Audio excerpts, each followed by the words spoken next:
Hey guys, as promised, try to keep this brief and to the point. This is what you do with the resistors.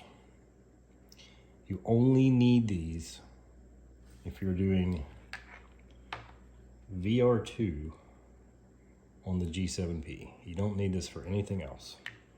Because of the way that one worked, there was a stop in it, and that means the firmware is expecting something different than just a pot at full throw. So to get around that, so the firmware will let it calibrate, you put in 2 resistors. Now I have them soldered right to the pot here, just so I can show you easier, and because I already had everything else soldered in there, so I just put them right there because it was easier. Put 1 on each side. All right, nothing on the middle. I give you 4 in the kit just because they're really cheap, and there's always a chance you could burn one or break off the lead or something. So there's some extras. You only need 2, 1 on each side. Now, I don't recommend you put them on like that because you're gonna have a hell of a time cramming it in there without pushing those together. So what I would recommend, I haven't even done this yet because I've been experimenting with this one. One way you can do it is, you see I got these soldered to the top of the board right there. I soldered them right onto the leads of the potentiometer that's actually still in there.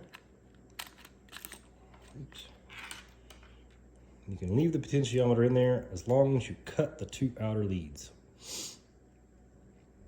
That way you could undo it easier, possibly, but yeah.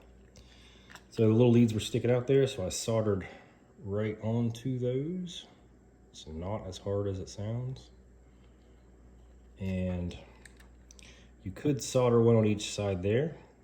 And then there are some little test points that are bare that you don't want to short anything to. So one thing you could do is use a little bit of hot glue to kind of keep them in place.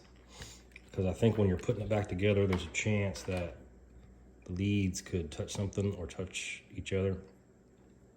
I think the best option, which is probably what I'll try to do, is after you get your pot in there, I would recommend soldering the wires to the pot, then installing the pot, get it where you're happy,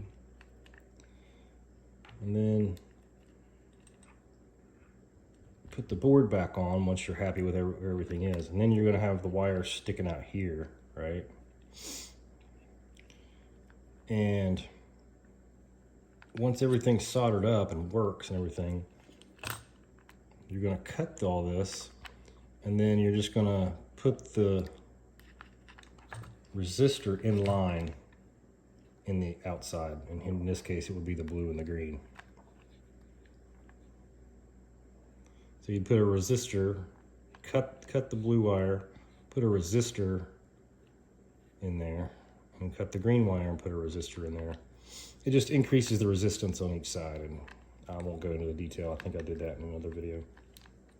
And then if you do it, if you're neat about it, it'll fit down in this little cavity right here. And I would just maybe wrap some electrical tape around them, or you can, hot glue is not conductive, so you can use it like as an insulator. So you could just glob some hot glue on the resistors and have a little blob there that you can just tuck in there once you're done. So that's probably how I'm gonna handle that. So I think that's all for this video. I don't wanna pack too much stuff in because I have a tendency to be kind of long-winded. So I'm just gonna leave it at that. If you have any questions, you can ask me. Hit me up on the email because I don't always see the comments in the YouTube videos. All right, I think that's it. I should explain it.